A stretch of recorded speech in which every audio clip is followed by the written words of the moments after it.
ଦେଖିଲେ ନା ତୁଳସୀ ମୁଁ କହୁଥିଲି ନା ବାବୁ ଭାରି ଭଲ ଲୋକ ଅନ୍ୟର ଦୁଃଖ ଦେଖିଲେ ଯାହାର ଆଖିରେ ଲୁହ ଆସିଯାଏ ସେ ପୁଣି ମଣିଷ ମାରିବେ ବାବୁ ଏ କଥା କଣ କି ତୁଳସୀର କିଛି ଟଙ୍କା ଦରକାର ଥିଲା ସେ ଭାରି ଭଲ ଝିଅ ବାବୁ ସମୟ ସୁବିଧା ଦେଖି ଟଙ୍କା ଫେରେଇ ଦବ ବାବୁ ତୁଳସୀକୁ ଟଙ୍କା ଦେବେନି ଟଙ୍କା ଦେବାକୁ ତ ମୁଁ ମନା କରୁନି ହେଲେ ସିଏ ନେଲେ ତ ତୁଳସୀ ତମେ କଣ ଟଙ୍କା ନବନି ଆରେ ଏମିତି କଣ କହୁଛ ଟଙ୍କାଟା ତମର ନିହାତି ଦରକାର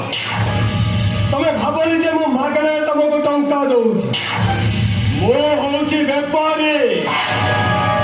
ବିନା ସ୍ୱାର୍ଥରେ କେବେ କାହାକୁ ଚକଲେଟ ଦେବି ଦାନ ଦିଏନି ତମେ ଦି ଜଣ ତମ ପରିବାର ପ୍ରତି ଏତେ ବ୍ୟସ୍ତ ଇଚ୍ଛା ହଉଛି ପ୍ରଶଂସାରେ ବୁଦ୍ଧି ପକେଇବାକୁ ମୋ କଥା ମୁଁ କହିଦେଲି ଏଣିକି କଥା ରଖିବା ଦାୟିତ୍ୱ ତମର ତୁଳସୀ ତମେ ସତରେ କଣ ଟଙ୍କା ନବନି ନେବି ବିବେକ ନେବି ମୋର ଟଙ୍କା ନିହାତି ଦରକାର ଆଉ ବିବେକ